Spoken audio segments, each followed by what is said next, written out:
Se vio en la charla anterior cuando hablamos de insuficiencia cardíaca, en tratamiento. Todo lo que tenía que ver con el diagnóstico, las causas y los conceptos ya habíamos hablado. ¿Ustedes Sí, me ven? Sí, doctor, habíamos quedado en tratamiento, sí. Bueno, pero ¿y dónde yo les veo a ustedes? Porque no les estoy viendo a nadie.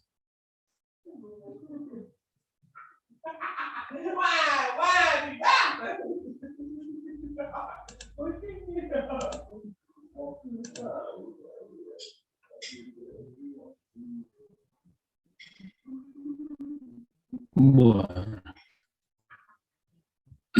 Si alguien de Bedelía me está escuchando, me está viendo.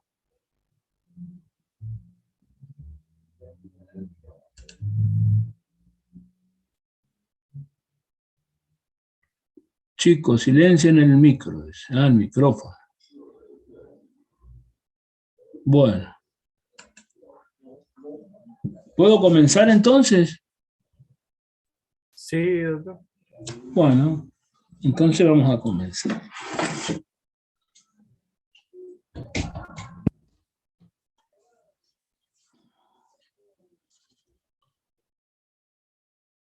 Habíamos hablado de insuficiencia cardíaca, el concepto, insuficiencia cardíaca crónica, lo que significaba desde el punto de vista académico y desde el punto de vista clínico, porque sirven lo mismo, no hay cambia. ¿Me escuchan bien? ¿Me escuchan bien? Sí, doctor, le escucho bien. Bueno, está perfecto. No, porque yo ni me veo y sí me escucho, pero no sé si ustedes me escuchan, pero no me veo y no le veo a nadie de ustedes, no sé qué es lo que tengo acá. Antes yo les veía. Bueno, habíamos hablado de los elementos clínicos, ¿sí? De las causas de insuficiencia cardíaca, cómo se hacía el diagnóstico, y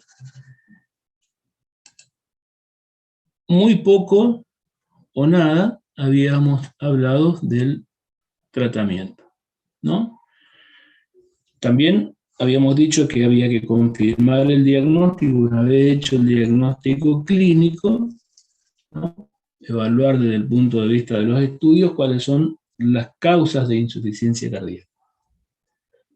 También habíamos dicho que dentro de las causas, la cardiopatía isquémica, la hipertensión arterial, las valvulopatías, las enfermedades autoinmunes, el Chagas en Argentina, son causas frecuentes de insuficiencia cardíaca, así que eso hay que tener presente. También dijimos que desde el punto de vista terapéutico, habitualmente tomábamos dos grandes grupos, que eran la insuficiencia cardíaca de acuerdo a la fracción de eyección disminuida o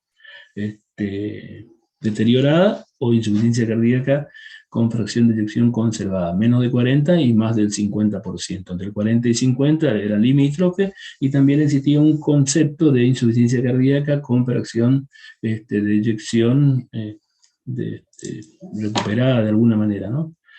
Así que una vez hecho el diagnóstico y teniendo las causas, tenemos que comenzar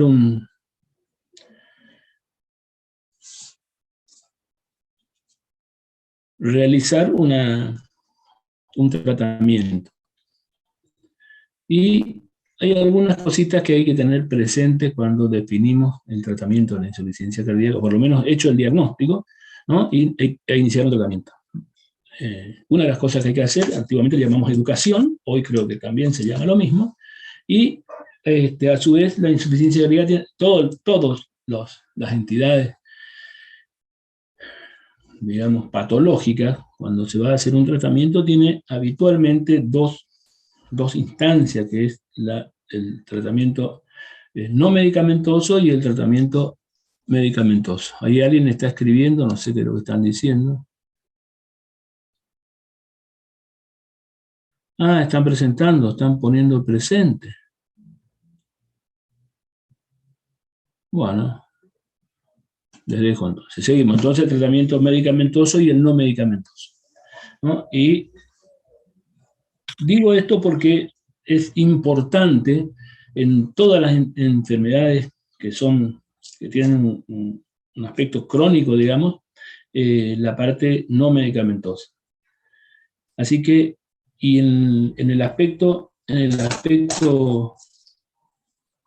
la insuficiencia cardíaca hay elementos a tener presente. En primer lugar, bueno, hay que enseñarle al paciente y a la familia, explicarle qué es la insuficiencia cardíaca, por qué se producen los síntomas, las causas y el pronóstico de la insuficiencia cardíaca. También habíamos hablado de que una vez hecho el diagnóstico de insuficiencia cardíaca con alguna cardiopatía o una miocardiopatía, el pronóstico en líneas generales era un pronóstico que no era bueno, mal pronóstico, en líneas generales tienen una alta mortalidad, ¿no? ¿Cómo reconocer de manera precoz los síntomas de descompensación? Es decir, cuando comienzan a descompensarse, y también habíamos hablado que la insuficiencia cardíaca descompensada, algunos compañeros y desde el punto de vista académico dicen, y es cuando los mecanismos de compensación fisiológicos no están superados, y no, sí. Clínicamente es cuando tiene síntomas en reposo, ¿no? Paciente con insuficiencia cardíaca con disnea y síntomas en reposo, eso es, desde el punto de vista práctico, la descompensación. Por supuesto que desde el punto de vista fisiopatológico es cuando los mecanismos de compensación no logran su efecto. Por supuesto que otro elemento es control del peso en el domicilio, diariamente, eso ya seguramente hablamos viviendo. ¿Qué se deben hacer si aparecen algunos síntomas? Es decir, lo mismo que cuando hablábamos del paciente asmático de POC. ¿Para qué sirven los distintos fármacos? Importancia del cumplimiento del tratamiento farmacológico y no farmacológico, ¿no? Más allá del alivio sintomático, es decir, tenemos que tener presente que a pesar del síntoma,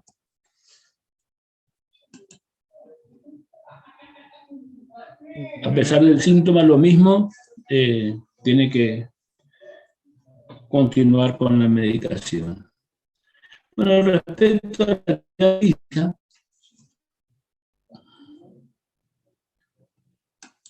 o a la movilización de los pacientes, fundamentalmente, por supuesto, en reposo cuando está reagudizado, sin duda, reposo en cama, ¿no? No tiene, en líneas generales, el paciente que está compensado o que tiene insuficiencia cardíaca sin síntomas de reposo, no tiene contraindicación de realizar actividad física, pero sí deporte de competición, eso por supuesto que no, y pautar la actividad según la tolerancia. Si el reposo solo en las reagudizaciones o durante las descompensaciones. Respecto a las medidas generales, por ahí sería conveniente aclarar algunos elementos, ¿no?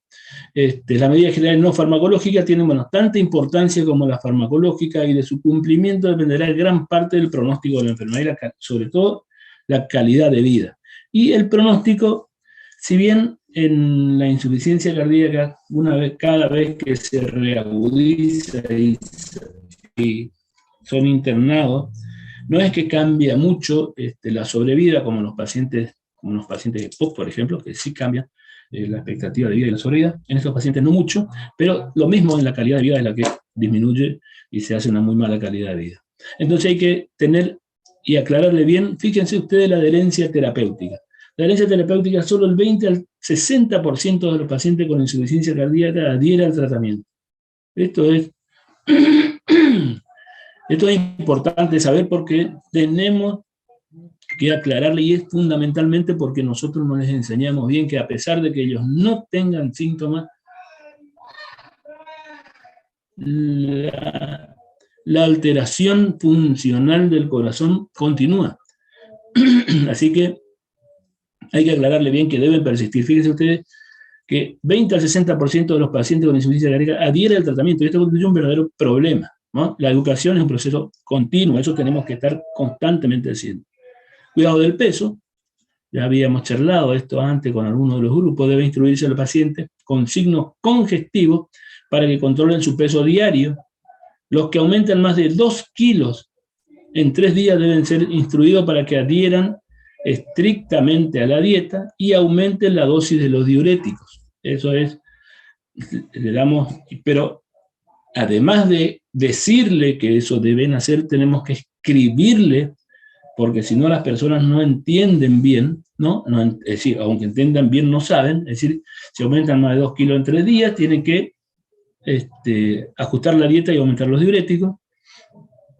Y si además de eso, de aumentar el peso, los edemas comienzan con disnea, eso es, por supuesto, consultar tempranamente. El paciente con sobrepeso o obeso se recomienda reducción de peso, sin embargo, en aquellos con insuficiencia cardíaca moderada severa, no es conveniente indicar en forma rutinaria el descenso de peso.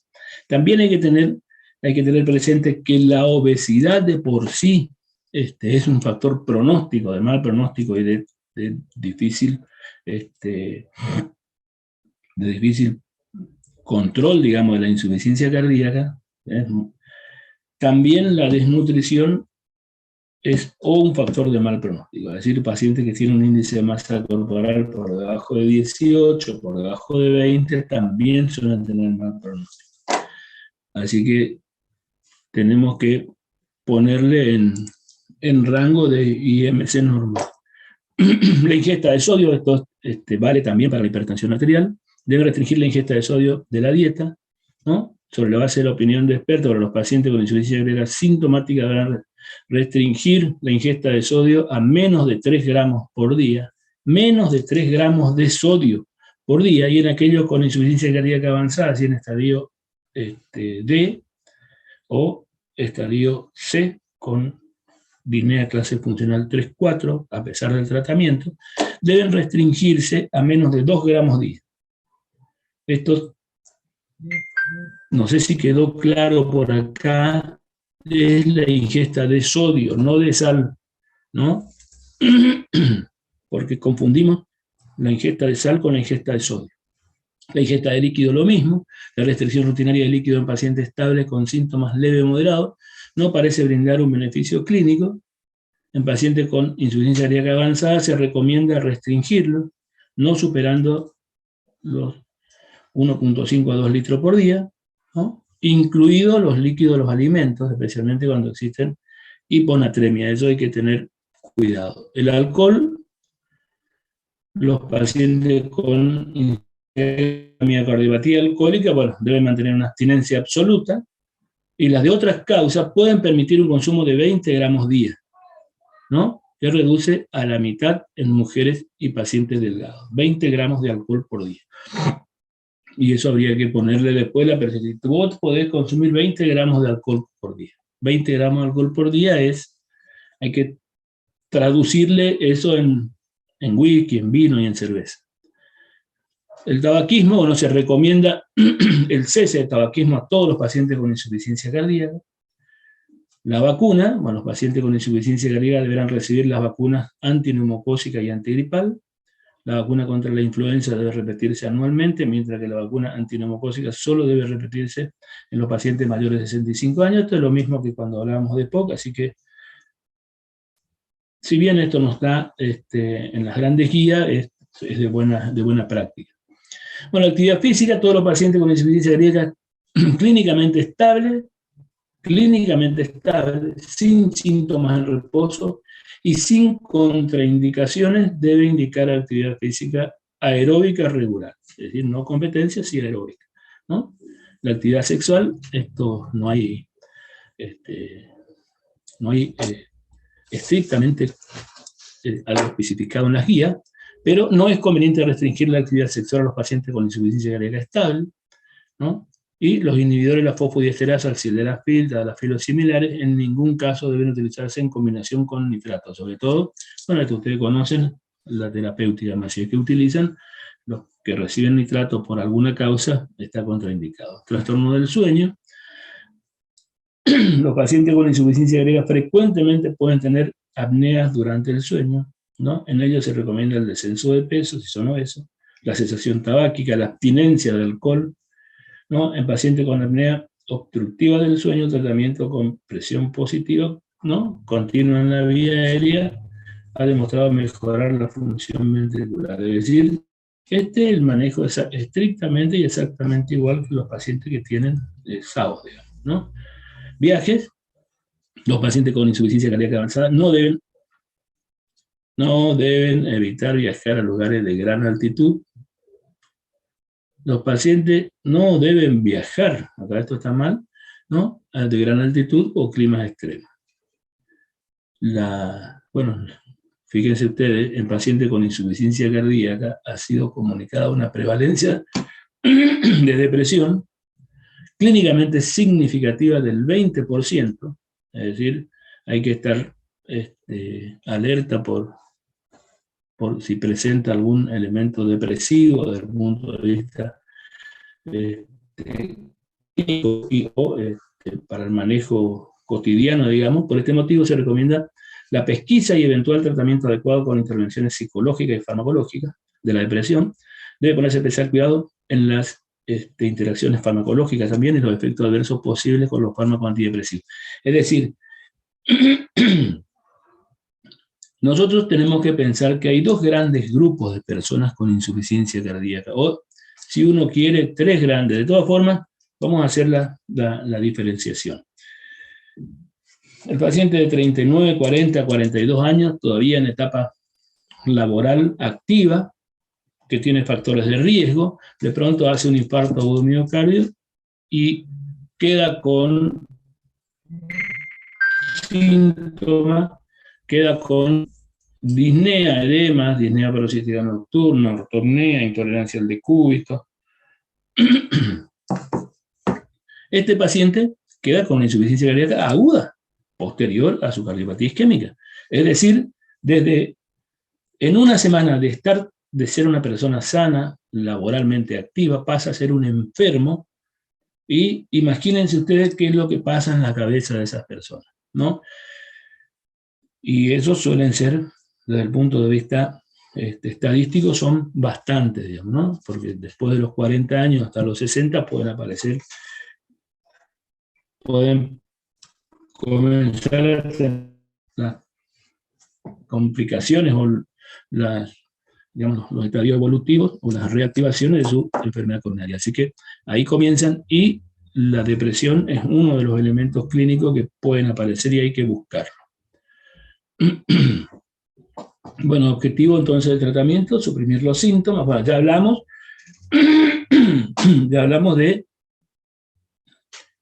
de las medidas no medicamentosas, ¿no? Y ahora, desde el punto de vista médico, estrictamente lo medicamentoso, el objetivo o los objetivos terapéuticos en la insuficiencia cardíaca es suprimir los síntomas, mejorar la capacidad funcional y la calidad de vida,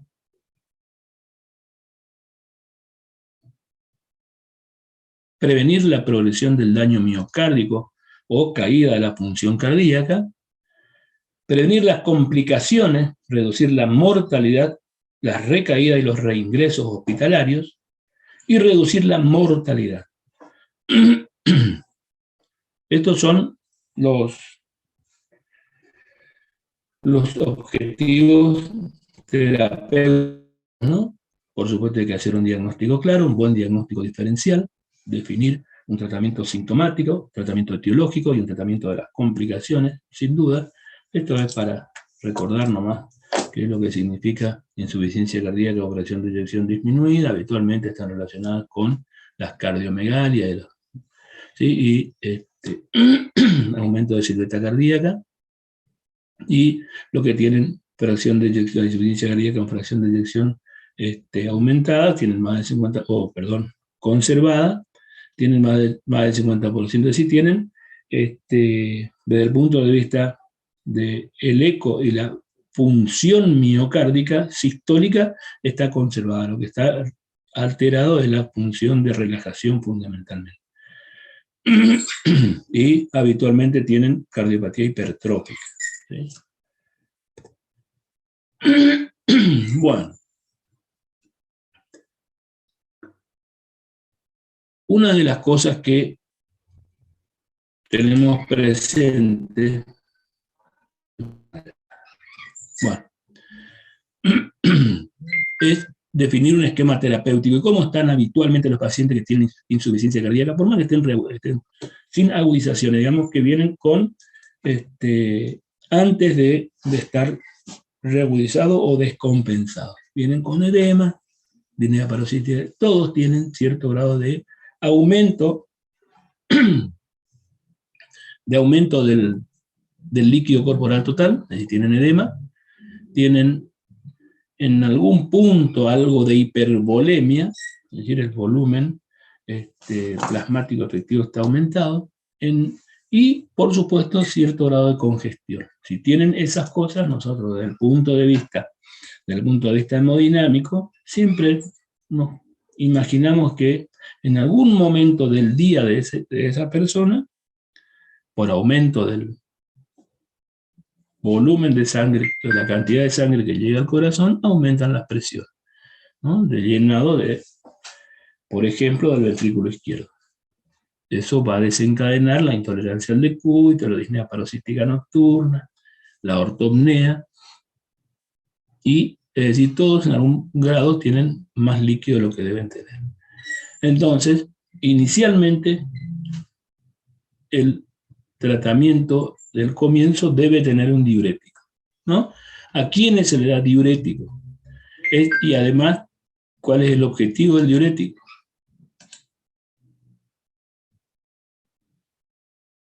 Fíjense ustedes, tratamiento sintomático inicial de los pacientes con insuficiencia cardíaca, asociado siempre a una muñeca o a un betabloqueante, ¿no? Y siempre que tengan, obviamente, edemas o síntomas secundarios de retención de líquido, ¿verdad? Congestión pulmonar. ¿Por qué los diuréticos controlan la congestión central y periférica? Creo que fuimos diciendo todo eso. No se conocen, fíjense ustedes, los efectos del tratamiento diurético en cuanto a la morbimortalidad, puesto que no se han desarrollado estudios a largo plazo. Los diuréticos solo están contraindicados. ¿Está? Solo no tienen indicaciones, es preferible no darle, no estrictamente están contraindicados, sino que es preferible no darle solo, nunca utilizar un diurético como tratamiento monodroga en la insuficiencia cardíaca. ¿Qué es lo que tenemos que monitorear? Depresión que no se deshidraten, que no hagan alteraciones hidroelectrolíticas, la azoemia, depresión de potasio, es decir, hacen hipocalemia, y de magnesio, que pueden ocasionar, esto pueden desarrollar arritmia, sobre todo en pacientes, si el paciente también está en tratamiento con digoxina. En la actualidad, por suerte, prácticamente se usa poco la digoxina, sí tiene indicaciones específicas, que seguramente vamos a ver cuáles son. Vigilar niveles de ácido úrico, así como la aparición de intolerancia a la glucosa. Los diuréticos suelen producir una alteración en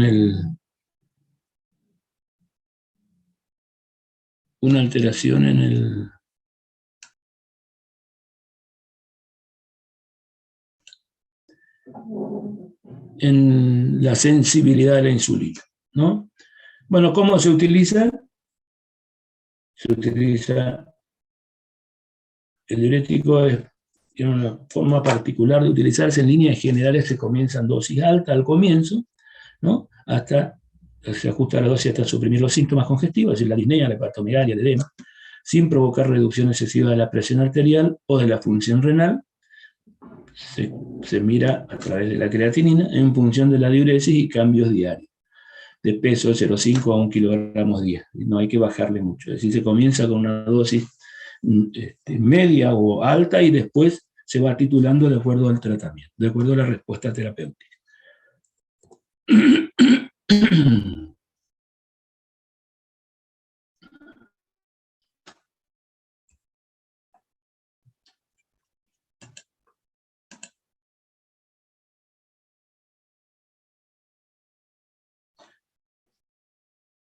Bueno, fíjense ustedes, los diuréticos indicados en el tratamiento son los diuréticos de ASA, los tiacídicos, ¿no? Dentro de los de ASA tenemos la furosemida y la torasemida, la dosis de inicio de 20 a 40 miligramos, las dosis máximas que se utilizan en algunas circunstancias, sobre todo o en las reagudizaciones o en los pacientes con baja respuesta, son de 160 a 200 miligramos, pero la dosis de 20 a 40 miligramos de inicio de pacientes con insuficiencia cardíaca cada 24 horas, o la torasemida 2.5 a 10 miligramos. Los diuréticos tiacídicos la hidroclorotiazida, la indapamida y la clortalidona. No, la hidroclorotiazida de 12,5 a 25, estas son en la insuficiencia cardíaca 25 miligramos, y estas son casi exactamente las mismas dosis que se utilizan en la hipertensión arterial, la dosis máxima de 50 a 75 miligramos. ¿No? La hidroclorotiazida y la furosemida son los más usados en los pacientes que tienen buena tolerancia y, perdón, que tienen, digamos, insuficiencia cardíaca clase funcional 1, la torasemida andan muy bien con estas dosis, tienen la ventaja de la torasemida, tiene una vida media más larga, es decir, con 2,5 o 5 miligramos una sola vez al día se suelen andar bastante bien desde el punto de vista de los síntomas y terapéuticos, y la furosemida habitualmente tiene una vida, bueno, no es que habitualmente, es que tiene una vida media corta y se suele necesitar hasta 2 dosis diarias. Y imagínense ustedes una persona que tenga que tomar todos los días de su vida 6 pastillas. 6 pastillas, o por lo menos 4 para la insuficiencia cardíaca. Y si tiene otra cosa, 1 o 2 más. Bueno, entonces furosemida, y dentro de los diuréticos tiacídicos, la hidroclorotiazida, la indapamida y la clortalidona, ¿no? La indapamida 2,5 miligramos cada 24 horas, lo mismo que la dosis máxima si lo quieren no utilizar más. Fíjense ustedes, estos primeros, es decir, la furosemida y torasemida, son solo de elección, ¿no? Son solo de elección, ¿no? Se ve reducida su efectividad en la insuficiencia renal crónica, sobre todo los tiacídicos, cuando el clearance de creatinina es, algunos dicen menos de 34, otros menos de 40 mililitros minuto.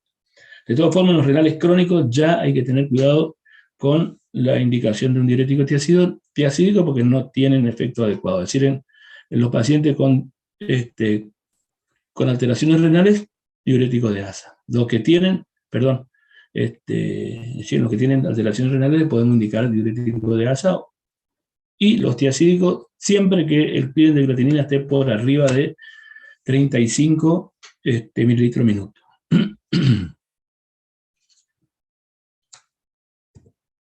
Entonces, doctor, si tenemos la posibilidad, siempre tendríamos que darle un diurético de asa nomás, entonces, ¿no? Porque sería mejor.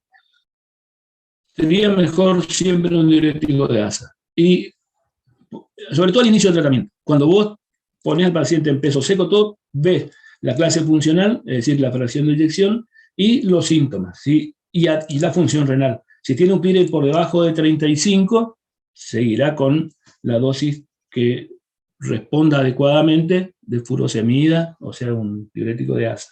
Y si tiene por arriba de 35 en una función renal normal, podés iniciar otro diurético que puede ser un tiacídico en este caso. ¿Estamos ahí? Bueno, esto es lo mismo, ¿sí? Esto es lo mismo, tiacida, estas son las dosis que se utilizan. Los ahorradores de potasio, me quedó la amilorida y las pironolactonas, ¿no? También, pero habitualmente las pironolactonas en la insuficiencia cardíaca no se usa tanto como diurético, sí se utiliza como, digamos, como una tercera droga en algunas circunstancias especiales. Ahora vamos a ver. Bueno, los diuréticos tiacídicos disminuyen la absorción de cloro sodio en el tubo coronario distal, bueno, y parte de las agendas, las indicaciones: insuficiencia cardíaca leve asociada a otros diuréticos, en la insuficiencia cardíaca moderada o grave. Se pueden sumar, digamos, dos diuréticos en algunas circunstancias. Los mecanismos adversos: hipocalemia, alcalosis metabólica, es decir, reacciones adversas medicamentosas, hiperuricemia e intolerancia a la glucosa. Es decir, hay que tener cuidado, sobre todo la hipocalemia, que es uno de las alteraciones que en algún punto pueden aumentar la mortalidad. Los diuréticos de asa disminuyen la absorción de sodio y potasio y cloro en la rama ascendente de la AGN, los efectos adversos: alcalosis metabólica, hipocalemia e hiperuricemia. Los vasodilatadores que se utilizan, vamos a ver, tienen una acción de reducción de los niveles de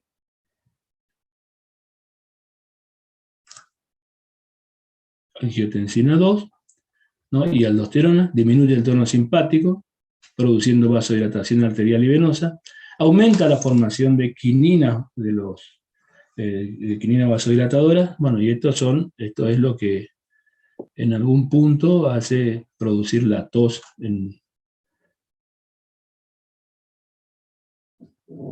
muchas personas como efecto adverso.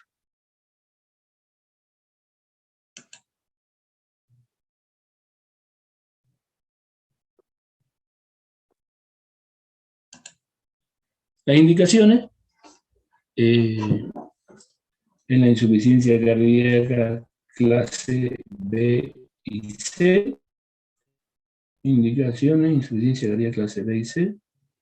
Esto está mal. ¿Qué opinan ustedes? La indicación de los IECA. ¿Se acuerdan cómo era la clasificación de insuficiencia cardíaca?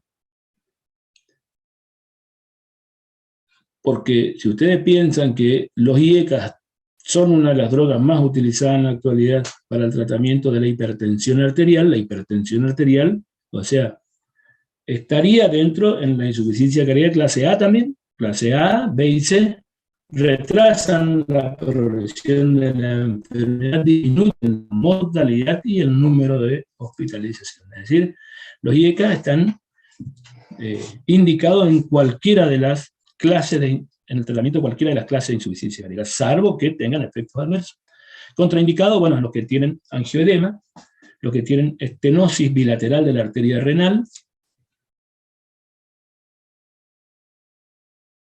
en los que tienen un potasio sérico por arriba de 5.5 milequivalentes litro, y cuando tiene una creatinina sérica por arriba de 2.5 miligramos de decilitro. Es decir, el fallo renal también es una de las contraindicaciones de la utilización de los IECA. ¿Estamos hasta acá?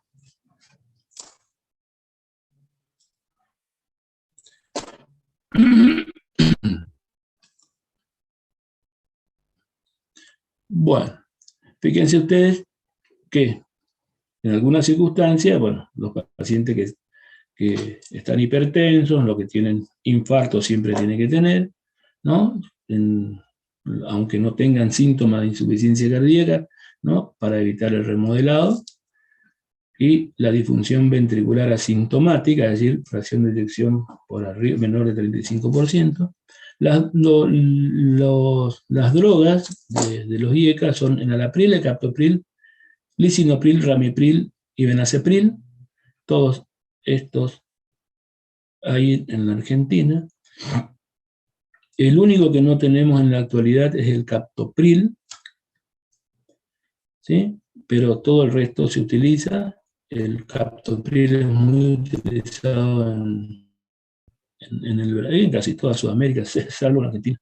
¿Y ustedes tienen una idea por qué no se utiliza el captopril? ¿Algún brasilero sabe? ¿Por qué en la Argentina no se utiliza y por qué utilizan en casi todo el resto?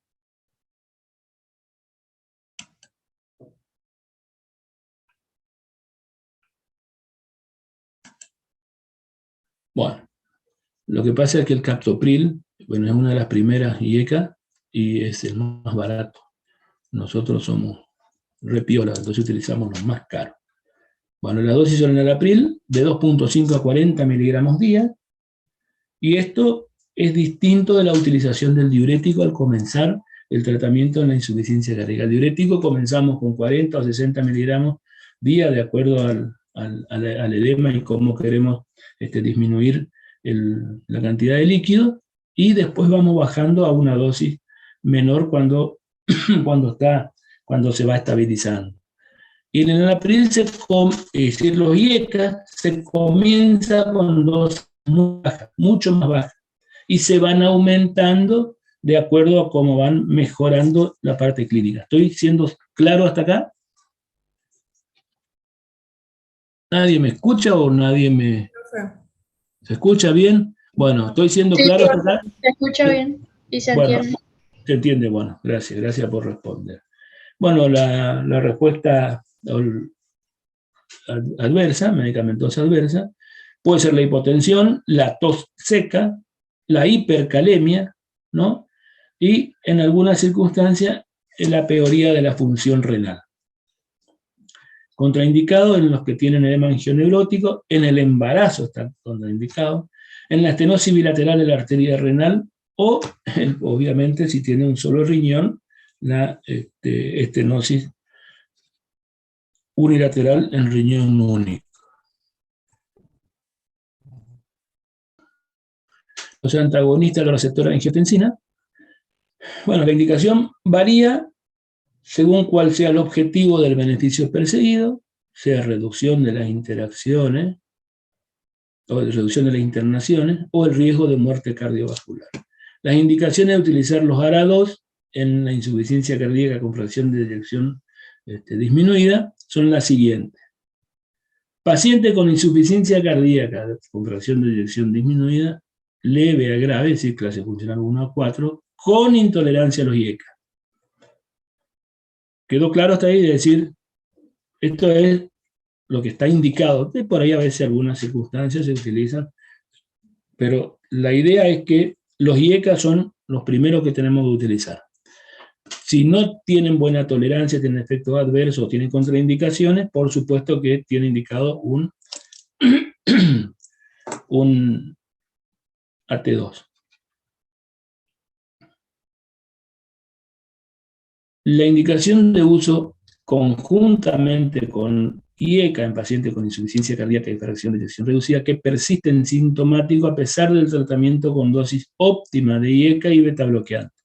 Esa es otra de las indicaciones, es decir, tiene 40 miligramos de enalapril, está beta bloqueado adecuadamente y tiene a su vez el diurético y la persona sigue con síntomas. Entonces podemos indicarle un ARA2. Tiene indicación de ARA2, ¿no? En estos casos nunca debe asociar antagonista de la aldosterona.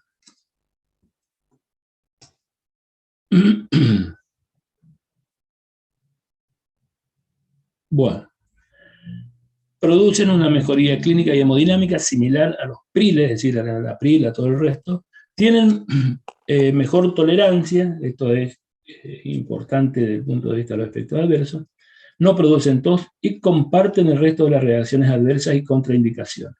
Las dosis, los más utilizados en la Argentina son los sartán y el valsartán. Los sartán 50 miligramos día de inicio y dosis máxima de hasta 100 miligramos día. Y el valsartán se puede comenzar con 40 miligramos día. El losartán es preferible utilizar 2 veces al día. El valsartán puede utilizarse una sola vez al día.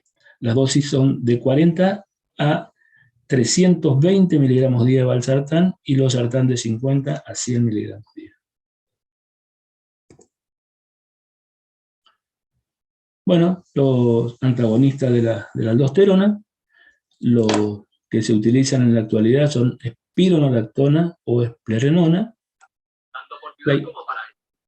¿Qué pasó? ¿No escucho bien? ¿Están hablando? ¿Quién está hablando? Tiene el micrófono prendido, profe. Ah, bueno, perdón. Bueno, disculpen, vamos a seguir entonces. Los que se utilizan en la actualidad son la espironolactona y la esplerenona. Las indicaciones de los antialdosterona en la insuficiencia cardíaca con fracción de eyección disminuida son las siguientes. Paciente con fracción de eyección por debajo del 45% que persisten con síntomas, clase funcional 2 a 4, a pesar del tratamiento con IECA o ARA2, beta bloqueante, a menos que existan contraindicaciones o no sean tolerados. IECA y diuréticos, ¿no? Paciente que haya sufrido un infarto, ¿sí? En el día 3 a 14, después del tercer día del infarto, con fracción de eyección por debajo del 40%, con síntomas de insuficiencia cardíaca o diabetes. ¿Quién está con el micrófono abierto que ahora ya me está molestando? El DAT te está tirando. Parece que no nos escucha este muchacho. Es legal, es nuevo. Y esto que tiene 21. Bueno, No. Qué buena gente. todo el resto que está escuchando, ¿me escuchan bien o no? Sí se le escucha, doctor, pero se escucha el audio que Bueno. está prendido. Sí, Se escucha el audio que están escuchando. ¿Qué? Que también se escucha la otra persona.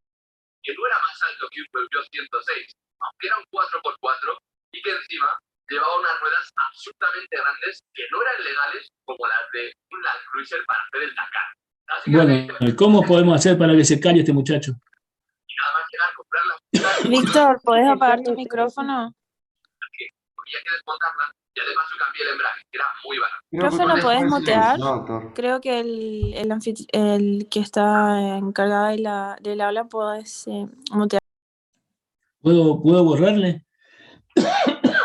Ahí se apagó el micrófono. ¿Ahí se apagó? Bueno, por suerte.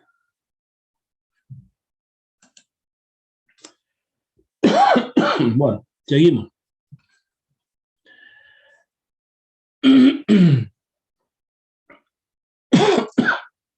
Ahora me dio una tos a mí. Bueno, la espironolactona, un antagonista de la aldosterona, mejora la clase funcional en pacientes con clase funcional 3-4, es decir, disminuyen la disnea, reducen la mortalidad y el número de internación, que eran algunos de los objetivos terapéuticos que nos habíamos propuesto, ¿no? Las reacciones adversas pueden tener vómitos, diarrea, hiperpotasemia y puede desarrollar ginecomastia. ¿Se ve la ginecomastia? Hay que aclararle y avisarle al paciente que suele pasar, que puede pasar. Bueno, debe realizarse una cuidadosa monitorización del potasio sérico y de la función renal para minimizar los riesgos, ¿no?, en el tratamiento. La espironolactona, las dosis son 25 miligramos día. Como dosis máxima se puede utilizar hasta 50. Habitualmente andan muy bien con 25 miligramos día. Ustedes, bueno, todavía no saben. Ahora cuando veamos los síndromes ventosos, fundamentalmente con hipertensión portal y con ascitis por hipertensión portal, la dosis de espironolactona son de 100 miligramos día y con una dosis máxima que puede ser de 400 miligramos día. Se pueden llegar a usar hasta 3 o 4, porque viene de 100 miligramos la espironolactona también, es decir, 2 o 3 o 4 comprimidos por día, en lo que tienen síndrome ascítico edematoso con hipertensión portal. La esplerenona, las dosis son 25 miligramos día, una dosis máxima de 50 miligramos día.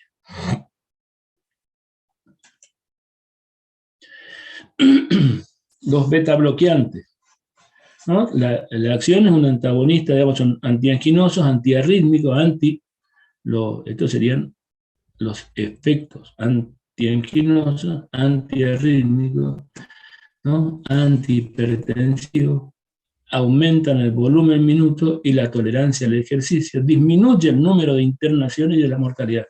Objetivos terapéuticos, los IECA, los ARA2, los antialdosteronas y los beta bloqueantes cumplen los objetivos que nosotros nos propusimos para el diagnóstico del paciente con insuficiencia cardíaca, ¿no? Disminuye el número de internaciones y la mortalidad, por lo menos uno de los objetivos. Y la incidencia de arritmia en la insuficiencia cardíaca y en la enfermedad coronaria, sin duda.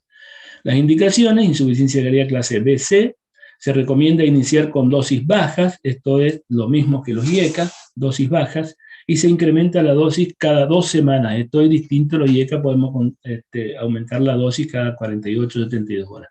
Los beta bloqueantes después de los 10 días. Los beta bloqueantes más utilizados son bisoprolol, carvedilol y metoprolol. Bisoprolol 10 miligramos día, carvedilol de 25 miligramos día hasta 50 podemos darle, y metoprolol de 50 a 200 miligramos día. Profe, ¿cuál es el que más se usa de los beta bloqueantes?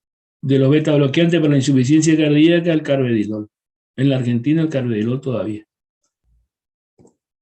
Bueno, los efectos adversos pueden producir, bueno, en algunos trastornos de conducción intraventricular, pueden dar calambre, hipoglucemia, ¿no? En realidad no nos dan hipoglucemia. Lo que pasa con el beta bloqueante es que los beta bloqueantes lo que hacen es disminuyen. Acuérdense ustedes que cuando hay hipoglucemia hay una primera etapa cuando baja la glucosa por alrededor de 0,60, 0,55, 0,60, aparecen síntomas que se llaman neuroglucopénicos, y estos síntomas neuroglucopénicos son el aumento de la frecuencia cardíaca, la presión arterial, y eso es un signo son signos y síntomas de alerta, digamos. Entonces, cuando la persona consume beta bloqueante, estos síntomas no aparecen, y cuando baja por debajo de 0,55 la glucemia, ya vemos directamente el coma o el trastorno de la conciencia y no los neuroglucopénicos. Por eso es que en los diabéticos hay que aclarar bien ese tema, digamos, ¿no? Hipoglucemia atenúa los síntomas de esta. Contraindicaciones, por supuesto, ya ustedes saben bien las contraindicaciones de los beta bloqueantes. Asma, los pacientes que tienen bradicardia, los que tienen alteraciones de la conducción auriculoventricular, y en algunas circunstancias, sobre todo en el paciente que tiene insuficiencia cardíaca descompensada o reagudizada,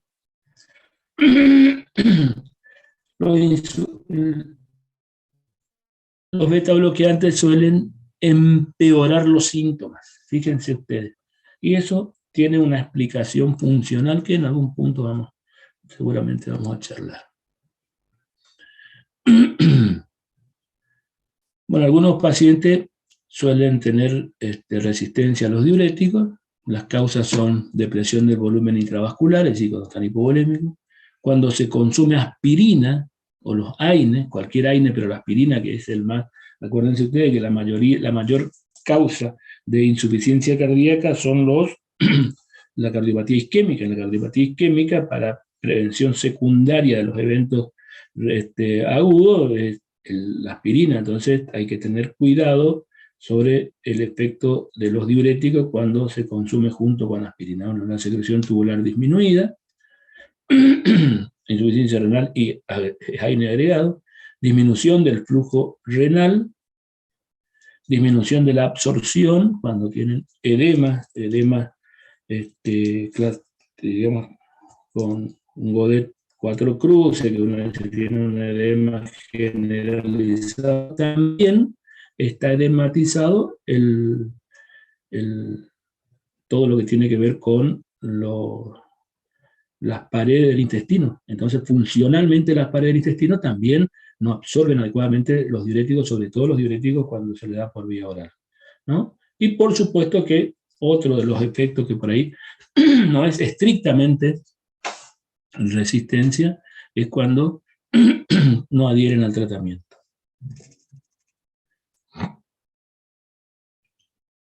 Bueno, fíjense ustedes las indicaciones terapéuticas. IECA, diuréticos, ¿no? En diurético de asa, por vía endovenosa, sobre todo en los pacientes reagudizados, ¿no?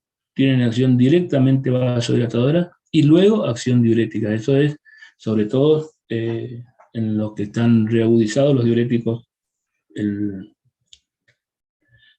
los 40 miligramos de furosemida que nosotros le hacemos a los pacientes cuando están descompensados o en edema agudo de pulmón, el primer efecto, nosotros le hacemos el diurético y a los 3-4 minutos comienzan a sentir cierta mejoría. Y el efecto es justamente, digamos, es por otro efecto, no por el efecto diurético. El diurético viene después de la media hora. Bueno, insuficiencia cardíaca con edema y signo de congestión pulmonar, los diuréticos de asa y tiazida, vía oral, se usan a veces asociados a los ahorradores de potasio para reforzar la acción diurética y evitar la hipocalemia. Es decir, inclusive en algunas circunstancias en pacientes con síndrome ascítico hematoso o en pacientes que tienen insuficiencia cardíaca en estadios avanzados, se utiliza furosemida hidroclorotiazida y de vuelta hay otro micrófono abierto, y espironolactona.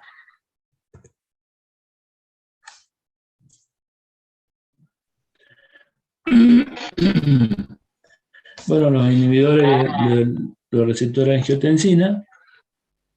¿Quién habla ahí?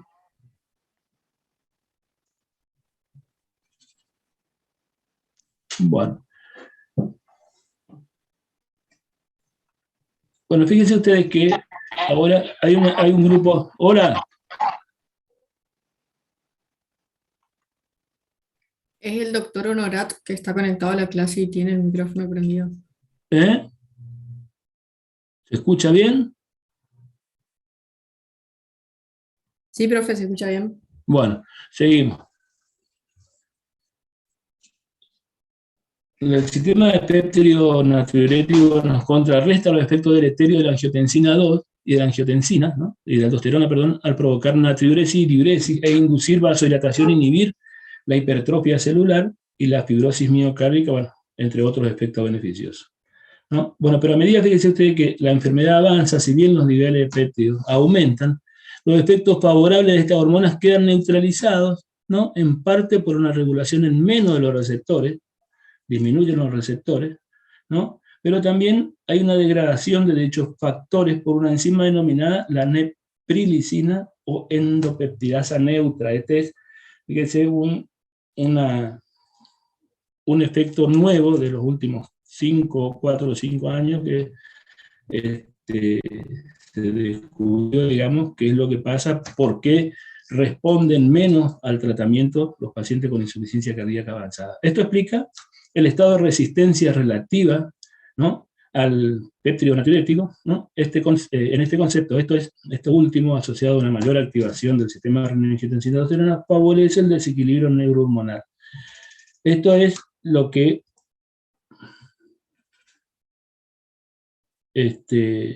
nos... ¿Qué pasa acá? Ahí está. Esto es lo que hace que se comiencen a estudiar y aparecen otras drogas, digamos, que se indican en el manejo de la insuficiencia cardíaca, ¿no? Aparece el sacubrutilo, que inhibe esta neuropeptidasa, aumentando los niveles de BNP y valsartán. Bueno, bloquea el receptor de la AT1 y de la angiotensina, antagonizando los efectos del sistema renina-angiotensina-aldosterona. Las indicaciones del sacubrutilo, ¿no?, siempre hay que utilizar con valsartán. Se recomienda en pacientes ambulatorios con insuficiencia cardíaca con fracción de eyección disminuida, que se encuentran sintomáticos, ¿no?, del sacubrutilo valsartán, pacientes que se encuentran sintomáticos y tienen insuficiencia cardíaca con fracción de eyección disminuida o recuperada, clase funcional 2-3, bajo tratamiento óptimo con IECA o ARA2, beta bloqueante, antialdosterona y diuréticos, ¿no?, en reemplazo del IECA o del ARA2. No hay que utilizar juntos, a menos que estén contraindicados o que no sean tolerados. Es decir, paciente con insuficiencia cardíaca con fracción disminuida, que persistan con síntomas a pesar del tratamiento con IECA o ARA2, beta bloqueante, antialdosterona y diuréticos. La dosis del sacubrutilo valsartán son 50 a 100 miligramos de sacubrutilo y 50 y 100 de valsartán cada 12 horas. Las dosis máximas son 200 de cada uno cada 12 horas. En esta circunstancia, o sea que no es de primera línea, pero sí tenemos que tenerle presente en los que persisten con síntomas a pesar de estar con un tratamiento apropiado, con dosis adecuada de la medicación sugerida en clase 1 y persisten con síntomas. Siempre que no tengan intolerancia. Bueno, las contraindicaciones: historia de angioedema, insuficiencia renal grave, ¿no?, definida como una tasa de filtrado glomerular por debajo de 30 mililitros por minuto. Uso concomitante con IECA o ARA2, por eso es que acá decía, en reemplazo de los IECA o ARA2 hay que cambiarle, hay que suspenderle. La presión arterial sistólica por debajo de 100 milímetros de mercurio, el potasio sérico por arriba de 5.5. Esto, antiguamente no estaba todo, digamos, el valor del potasio hasta hace 3-4 años no estaba totalmente consensuado, digamos, cuál era el valor. Hoy sabemos que debe ser por arriba de 5.5. Bueno, se debe dejar transcurrir un periodo de lavado de 36 horas entre la interrupción de los IECA y el inicio del sacubitrilo valsartán. Así que suspender los IECA. Seguramente en esa situación los pacientes cambian de condición clínica, aumentan los diuréticos, a fin de minimizar el riesgo de angioedema. Es decir, suspendemos los IECA 2 días y después iniciamos el sacubitrilo valsartán. Bueno, está contraindicado el tratamiento de IECA adicionado a sacubitrilo valsartán. Siempre, por eso hay que suspender antes cualquiera de los IECA que utilicemos, suspender y después iniciar el sacubitrilo valsartán en ese contexto de insuficiencia cardíaca.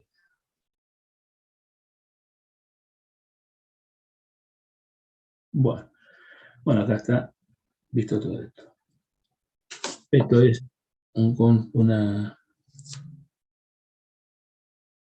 el tratamiento de la insuficiencia cardíaca con fracción de eyección conservada.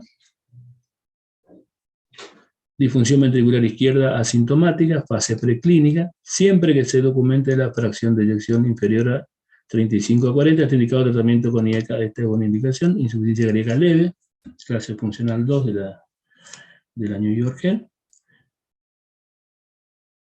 Esta indicación, esta es la insuficiencia cardíaca con fracción de eyección conservada, ¿no? La frecuencia cardíaca es crítica en estas circunstancias, debiendo siempre mantenerse entre 60 y 90 latidos por minuto.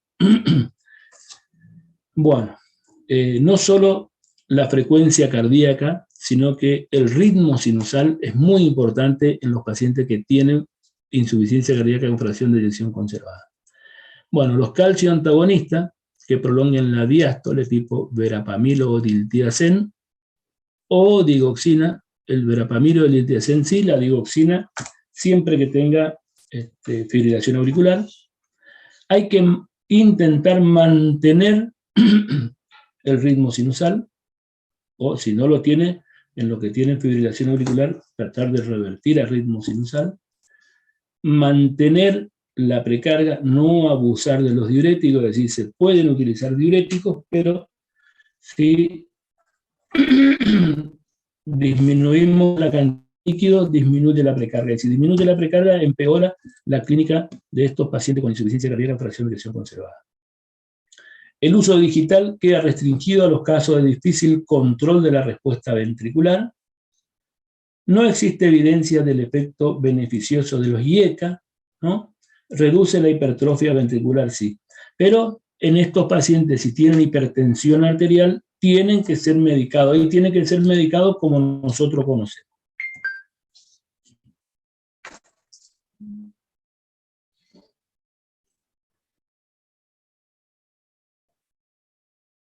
Bueno, hay otro grupo de medicamentos, por ejemplo, el levosimendan, ¿no? Un derivado dinitrilopiridazonina, ¿no? Sensibilizador del calcio en el músculo cardíaco que produce un aumento de la contractilidad miocárdica, además posee un efecto vasodilatador, el cual es atribuido a la activación de los canales de potasio.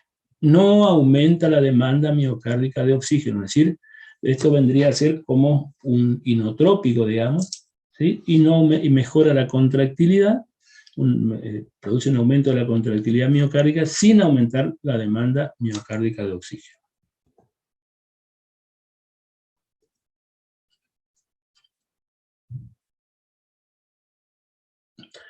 La ivaradina, ¿no? Es inhibidor de los canales IF del nódulo sinusal, reduce la frecuencia cardíaca sin acompañarse de otros efectos hemodinámicos.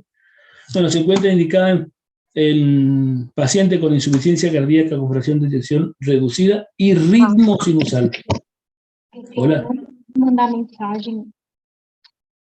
Não, só não sei, daí. Hola. Não, mas daí de manhã tu não ¿Qué vai pasó? ter. Não, vou ter prova segunda de noite, daí eu vou segunda e volto Hola. de tarde daí. Hola. ¿Me escuchan bien? Certo? Hola. Sí, se le escucha, doctor, Bueno. pero también el otro. Bueno, pero si yo hablo, me escuchan más a mí, digamos. ¿Puede ser? Sí, se escucha, se Bueno. entiende. Bueno, la ibardina entonces se encuentra indicada en pacientes con insuficiencia cardíaca y fracción de eyección disminuida, Prova, daí con segunda que estén en ritmo sinusal, e daí ¿no? semana que vem perfeito. Y que Pra persisten, mim, a pesar de estar só con dia de tratamiento, se fosse quarta. persiste con una frecuencia cardíaca más de 70 latidos por minuto en reposo, ¿no? Es decir, ¿cuál es la indicación de la ibardina entonces en el contexto de la insuficiencia cardíaca?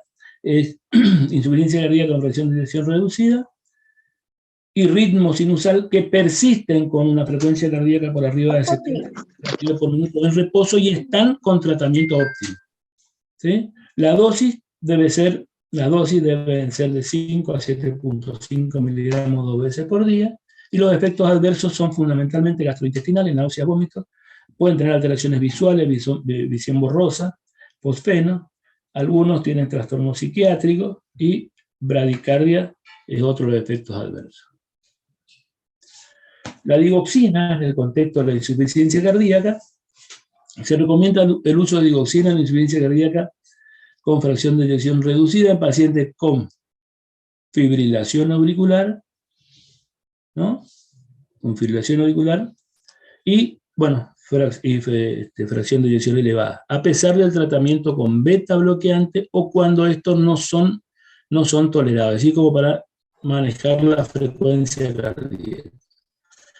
Con ritmo sinusal que persisten con síntomas a pesar del tratamiento con insuficiencia cardíaca, con IECA, ARA2, beta bloqueante, antialdosterona y diurético a fin de reducir las internaciones por insuficiencia cardíaca.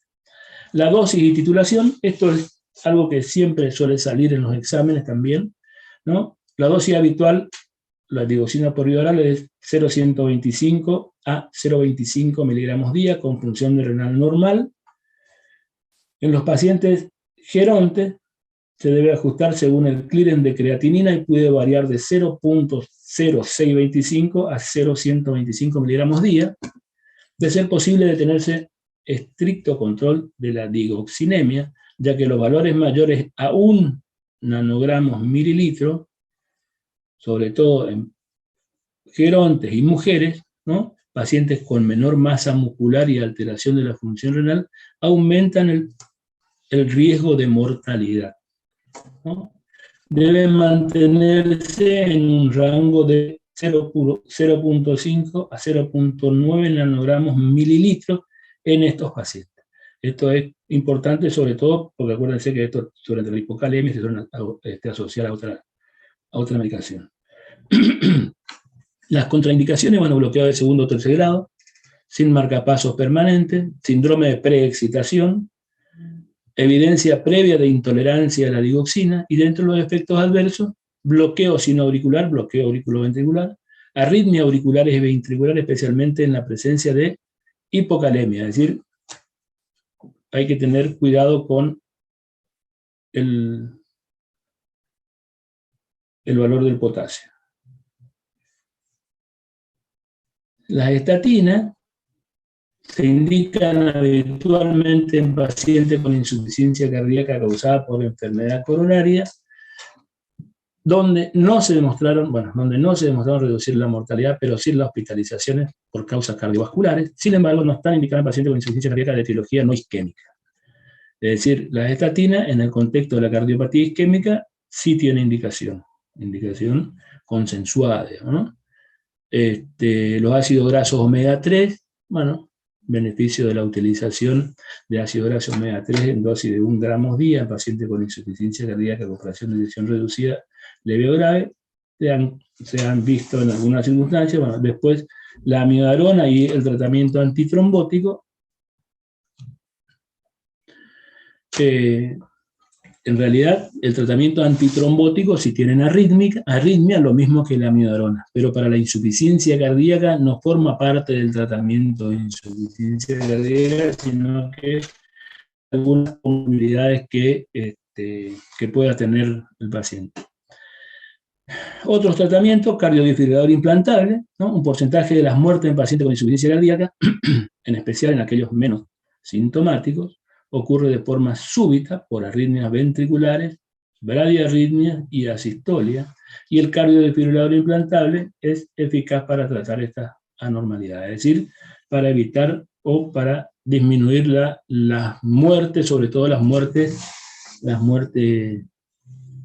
súbitas, que los pacientes con insuficiencia cardíaca es una de las causas de muerte, la muerte súbita. Y después tenemos otro elemento terapéutico que se utiliza mucho también en la actualidad, que es la terapia de resincronización cardíaca. Es decir, hay un grupo de pacientes con insuficiencia cardíaca, especialmente aquellos con ritmo sinusal, con QRS más de 0,50 milisegundos, y QRS ancho, ¿no? Y bloqueo de rama izquierda, pueden beneficiarse del tratamiento de la resincronización cardíaca, ¿no? Mejora el remodelado ventricular, disminuye la insuficiencia mitral, ¿no? Y aumenta la contractilidad miocárdica. La presión arterial mejora, la fracción de eyección que deriva de una menor morbimortalidad, es decir, que disminuye la mortalidad y disminuyen los síntomas en los pacientes que tienen insuficiencia cardíaca. Tenemos un QRS por arriba de 150 milisegundos y bloqueo rama izquierda. Bueno, marcapasos, ya vimos, marcadores pronósticos, bueno, riesgo relativo de muerte se incrementa en 35% por cada 100 picogramos mililitros del BNP en estos pacientes, por ahí puede ser interesante. Bueno, la insuficiencia cardíaca con fracción sistólica preservada, numerosos registros de pacientes con insuficiencia cardíaca ambulatorios o internados revelan que aproximadamente la mitad de los casos presentan una insuficiencia cardíaca, ¿no?, con fracción preservada. Ello se debe a diferencias, ¿no?, en las poblaciones consideradas en cuanto a la edad, prevalencia de género femenino, fuente de las observaciones, ¿no?, así como la variación de los criterios diagnósticos, valor de corte considerado de fracción de eyección. Por suerte hoy ya está más claro todo esto, antiguamente sí había alguna diferencia, del ventrículo izquierdo para considerar disfunción sistólica y métodos empleados para valorar la función ventricular. La prevalencia de insuficiencia cardíaca con fracción de eyección preservada ha aumentado en los últimos 15 a 20 años, mientras que la insuficiencia cardíaca sistólica o con fracción de eyección reducida no se ha modificado. Esto fundamentalmente está relacionado con el mejor diagnóstico en la actualidad, ¿no? Comparados con los pacientes con disfunción sistólica, los portadores de insuficiencia cardíaca con fracción preservada muestran edad más avanzada, mayor prevalencia de sexo femenino, hipertensión arterial, diabetes, obesidad y otras comorbilidades. Es decir, todos los pacientes que tienen alguna de estas condiciones y tienen alguna clínica, lo más posible que tengan insuficiencia cardíaca con fracción de eyección preservada. Bueno, un concepto de la insuficiencia cardíaca con bajo gasto, con gasto elevado o bajo gasto. En la mayoría de los pacientes con insuficiencia cardíaca el gasto está disminuido o al menos no es capaz de elevarse durante el ejercicio. Esto suele ser así cuando la insuficiencia cardíaca es secundaria a isquemia, hipertensión, miocardiopatía o enfermedades valvulares. Sin embargo, en la insuficiencia cardíaca con hipertiroidismo, anemias, fístulas arteriovenosas, beriberi, Payet, el gasto cardíaco suele estar elevado. Obviamente no es suficiente para los requerimientos. Minimiza el valor de esta clasificación el hecho de que el diagnóstico se efectúa por la clínica y no por el valor absoluto del gasto cardíaco. Bueno, esto anterior y retrógrado, esto ya habíamos conversado bien. insuficiencia cardíaca aguda o crónica. Esto es un concepto que habían preguntado los otros días en la charla. Bueno, un infarto o una ruptura valvular serían causas típicas de una insuficiencia cardíaca aguda, mientras que la crónica suele tener su origen en una miocardiopatía o valvulopatía reumática. Muchas veces solo se diferencian dependiendo del tiempo necesario para establecer mecanismos de compensación, y otras veces el tratamiento integrado, ¿no? El tratamiento integrado es capaz de enmascarar las manifestaciones de insuficiencia cardíaca crónica hasta que un evento como una arritmia o una infección desencadena una insuficiencia cardíaca aguda nuevamente, es decir, reagudiza sería el concepto adecuado, digamos. Y después, de vuelta, hablando de la insuficiencia cardíaca derecha e izquierda, la mayoría de los síntomas van a depender de la acumulación de líquido por detrás de uno de los ventrículos. En la izquierda, la congestión pulmonar, con la consiguiente disnea, y en la derecha, congestión venosa sistémica, con el resultado de edema. La interdependencia, bueno, esto es el conocimiento digamos, del miocardio como tal, ¿no? O del corazón como función, y desde el punto de vista histológico, sabemos que hay una interdependencia ventricular, fibras musculares que se continúan, y el hecho de tener un tabique y un pericardio común hace que los dos ventrículos fallen casi simultáneamente, es decir, que se imbrincan y no podemos hablar estrictamente de uno. Bueno, en la actualidad, fíjense ustedes que esto es lo que se ve desde este año, o del año pasado, perdón, fin del año pasado. Comienza con, esta es la indicación terapéutica de la insuficiencia cardíaca, y vamos a ver un solo elemento que cambia en todo esto.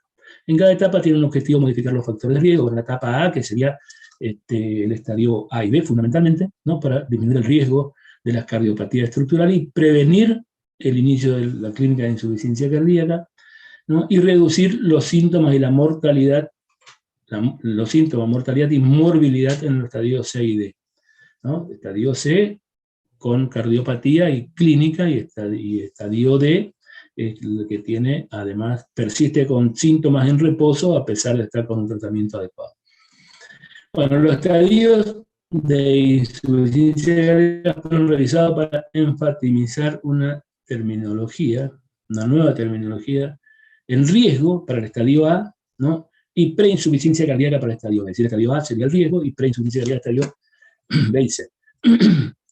El estadio B y C con clínica. Bueno, en pacientes con insuficiencia cardíaca con fracción de eyección reducida, ¿no? El tratamiento médico, digamos, se ha ampliado a 4 grupos de fármacos. Fíjense, esto ya lo conocemos, esto ya lo conocemos, y esto ya lo conocemos. Lo que se agrega en la actualidad son los inhibidores del cotransportador sodio-glucosa para reducir las hospitalizaciones y la mortalidad cardiovascular independientemente de la diabetes de tipo 2. Esto cada vez más a evaluar, digamos, ¿no? Que son la dapaglifoxina y la empaglifoxina. Están indicados en pacientes con insuficiencia cardíaca con fracción de eyección disminuida, reducida, ¿no? Porque disminuyen el riesgo de hospitalización y fallo cardíaco. Después el resto es todo lo mismo lo que venimos conversando hasta ahora, los diuréticos, los aradores. Esto es algo así como una guía práctica para tener en cuenta cómo se utilizan los diuréticos y los medicamentos en el inicio terapéutico de la insuficiencia cardíaca. Fíjense ustedes, los diuréticos dosis más alta, los IECA dosis más baja, y se van tolerando de acuerdo a cómo van desapareciendo o mejorando la clínica del paciente, desapareciendo los síntomas. Los diuréticos quedan con las dosis las menores dosis que son toleradas para mantener una buena clase funcional, y los IECA hay que aumentar a las dosis máximas toleradas, es decir, si con 10 miligramos está bien, no tiene síntomas, está normotenso, o sea, hay que aumentarle a 15 miligramos. Y si sigue tolerando bien, hay que aumentarle a 20 miligramos por día, hasta que tenga algún efecto adverso. Es decir, eso es lo que hay que pensar con los pacientes que tienen insuficiencia cardíaca, ¿no? Diurético de IECA. Bueno, el sistema renina-angiotensina-aldosterona, desde el punto de vista fisiopatológico, donde actúa cada uno, esto ya debemos imaginarnos. Las indicaciones, ya dijimos casi todas, ¿no? Y esto es lo que por ahí, la dosis de los IECA, ¿no? Será la dosis efectiva tolerada por el paciente y no se regulará exclusivamente sobre la mejoría. Es decir, a pesar de que esté bien, tolera 20 miligramos, 20 miligramos, ¿sí? Está bien y se puede aumentar a 25, 25, a 30 miligramos. Es decir, aunque esté bien, hay que dar la dosis máxima que tolere. Todo el resto es lo mismo que habíamos tratado. Estos son la dosis, estos son las drogas, estas son las dosis, ya habíamos conversado bien. Así que esto es exactamente igual. Otro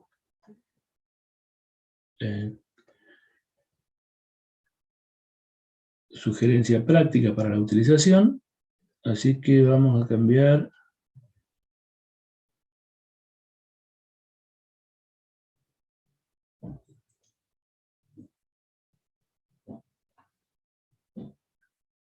Vamos a hablar de...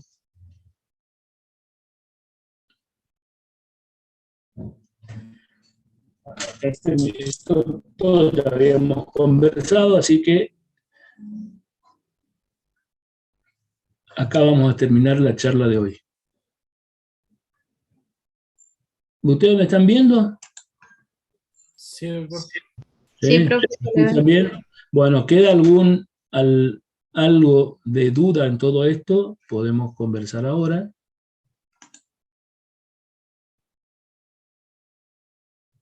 Ah. Bien. Hola, doctor Miguel, buenos días. ¿Quién habla ahí? Hola. Doctor Honorat. Ah, ¿cómo le va? No lo estoy viendo. Bueno. ¿Cómo hago para ver? ¿Cómo hago para verle? Y, a ver, y hay unos botoncitos, dice vista. Bueno, yo estoy medio perdido. Sí, pero le escucho, le escucho. Bueno, no, el tema es, dice, se indica tal cosa que disminuye el riesgo. Sí. Lo que pasa es que yo le digo a mi paciente, mire, si usted toma esto, tiene menos probabilidades de tener... Sí. Ahora, ¿cómo se miden individualmente esa probabilidad? Es imposible. Imposible. Pero entonces ahí con que en el tema que disminuye el riesgo, ¿a quiénes disminuye el riesgo? ¿A un paciente en particular o así a un grupo numeroso de pacientes, estudios estadísticos? Es decir, ¿cómo puedo hacer yo para establecer, digamos, individualmente el riesgo que corre o no al tener yo tal o cual conducta? Por ejemplo, en el paciente hipertenso, ¿sí? Doctor, ¿usted me ve a mí? ¿Usted me ve a mí? Yo lo veo perfecto. ¿Y por qué yo no le veo a usted? Bueno, sí, vaya a saber. No sé, alguno de los chicos que pueda...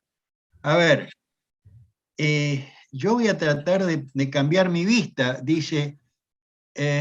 no importa, no importa. No hay problema, yo ahora veo que está usted, pero no le veo a usted, sí. Ah, porque, ¿sabe por qué? Porque yo tengo el video apagado. Ahí está, ahora. ¿Puede ser? Ahora sí. Bueno. Ahora le veo, sí, sí. Le pongo un ejemplo. 70 años, paciente con 170 de sistólica, 80 de diastólica. ¿Debo tratarlo? Igual debo tratar y bajar la presión, como dicen ahora, hasta 140, menos de 140. Antes era 160, ahora menos de 140. Para evitar el riesgo. Mire, estrictamente el casito que usted me pregunta, digamos, o que me plantea, tiene una diferencial muy alta, y una diferencial muy alta, una de las cosas que debo suponer que no tenga una No válvula tiene si no, insuficiencia aórtica. eso, en primer lugar. En segundo lugar, No si tiene. si no tiene insuficiencia aórtica, un vasodilatador que le va a ocasionar a una persona con esa característica, ¿no? ¿Y para qué ¿Y le qué voy a dar? vasodilatador?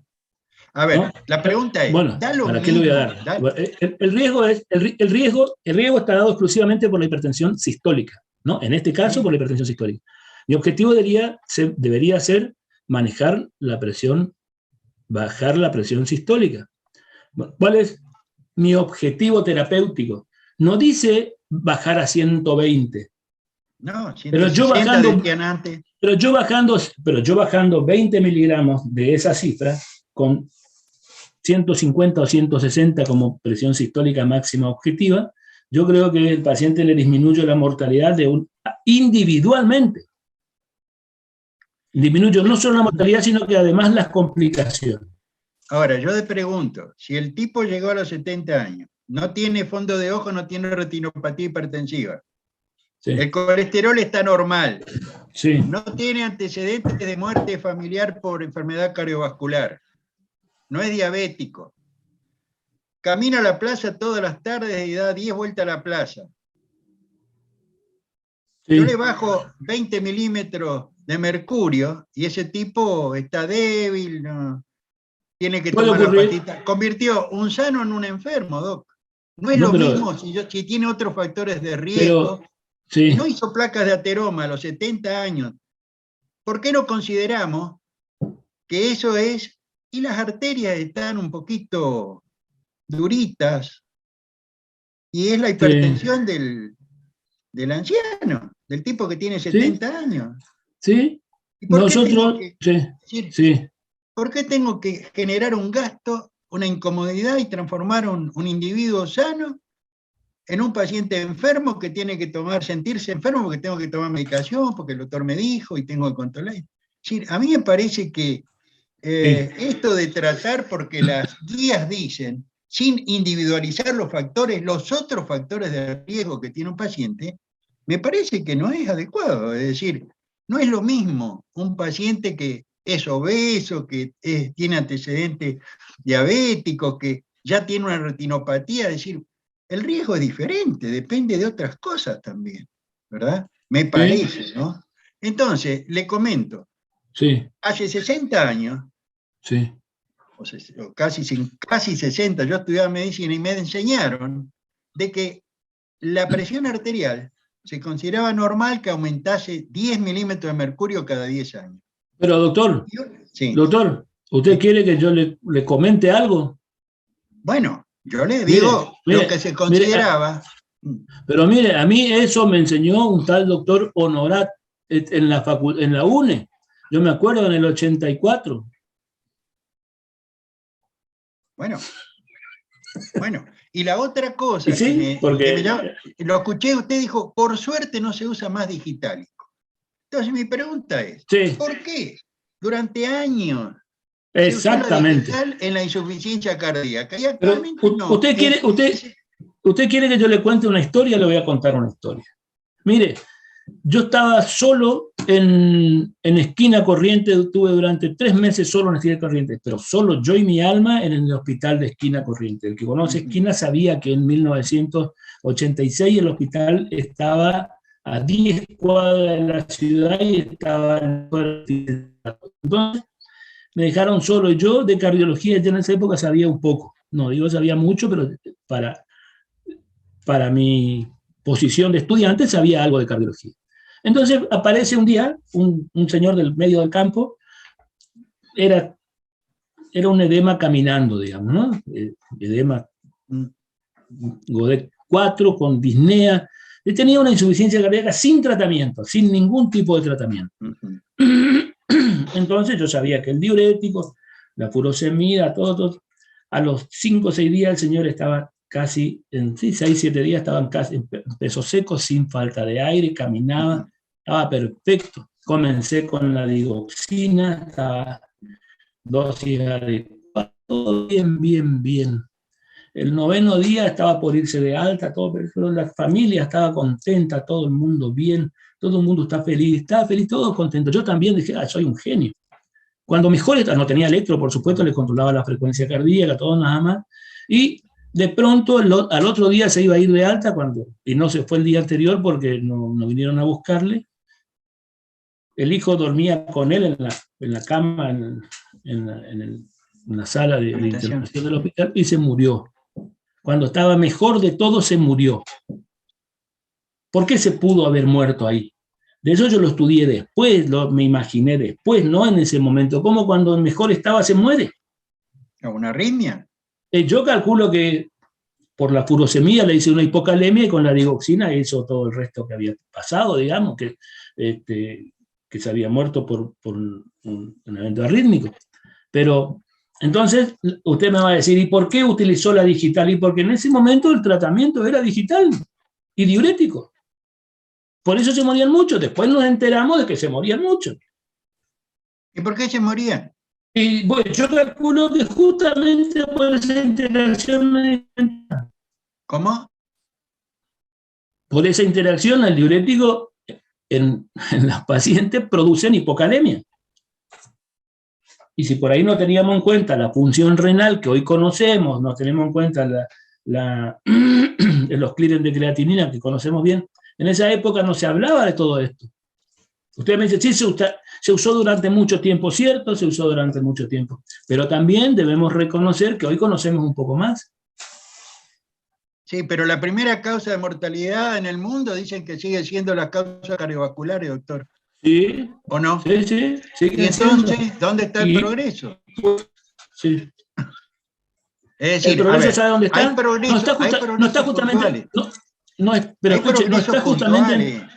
pero el progreso no está en que disminuye el número de pacientes, sino el progreso está en que aumenta la sobrevida. Porque acuérdese bien también usted que el que nació antes de 1955, el que nació en esa época tenía una expectativa de vida de 60 años, no llegaba a los 60 años. No, por supuesto, pero entonces, el tema usted me dice y sin embargo, hoy mortalidad. la expectativa de vida es 70. Yo quiero entender con el ejemplo de que con diuréticos y digitales la gente se moría más que ahora, y ahora se muere menos por no usar digital. Es decir, yo creo que no. Yo creo que la mortalidad sigue alta. Si la mortalidad por enfermedades cardiovasculares. Lo que pasa es que la gente vive más, por supuesto que vive más, ¿sí?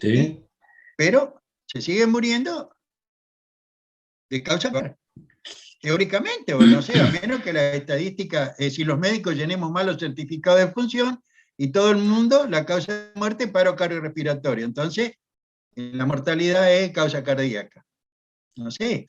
Sí, pero ojo que la muerte súbita sigue existiendo independientemente de todo lo que nosotros sabemos y hacemos. Y eso sí no se llena mal. Sí, pero a mí lo que me sigue sonando es el tema de la digital. Es decir, como droga, como medicación. Yo no sé si ya no se usa por los efectos adversos de la digital. No sé, esto es lo que no tengo claro. Los efectos adversos de la digital. Si son mayores que los efectos adversos de otras fármacos cardiovasculares. Es decir, no sé. En líneas generales, yo creo que la digital, uno de los problemas de la digital es la dosis terapéutica muy baja. Entonces, ese es un inconveniente que hoy sabemos que ese es. El segundo efecto por lo cual se usa menos digital es la interacción medicamentosa. Hay que tener muchos controles con los otros medicamentos. Sí, claro. Claro, yo creo que esas son las dos cosas que más nos limitan, digamos, la utilización de la digital. Mire, yo le digo, yo hago todavía medicina asistencial y paciente con insuficiencia cardíaca de reciente diagnóstico. La última droga que lo pienso en usar, salvo en algunas circunstancias particulares, es la digital. Comienza con unieca y diurético, al tercer o cuarto día, cuando está en peso seco, el beta bloqueante, que es la última droga que se inicia, ¿no? Dosis baja y se va titulando de acuerdo a la respuesta. Salvo que tenga una fracción de eyección más del 45% y que tenga fibrilación auricular. En ese caso, sí, la digital sería... Y sí, pero bueno, pero ahí tiene otra indicación. Es por otra cosa, digamos, por la arritmia. Claro, usted lo piensa como en la insuficiencia cardíaca. Voy a revisar eso, a ver qué onda. Y después lo otro, digamos, con fracción de eyección conservada, estoy hablando de una diastólica. Entonces, fundamentalmente, sí, bueno, sí. Bueno, muy, muy lindo, Doc. Listo, Muchas doctor. gracias. Gracias a usted por... Nos vemos, a ver cuándo nos encontramos. Y tal vez esta tarde yo voy a visitarle. Bueno, yo estoy toda la semana. Listo, Esta y listo. la otra. Esta y Listo, la otra. doctor. Nos vemos. Listo, un abrazo. Gracias. Hasta luego, chicos. Chao, doctor. Doctores. Chao.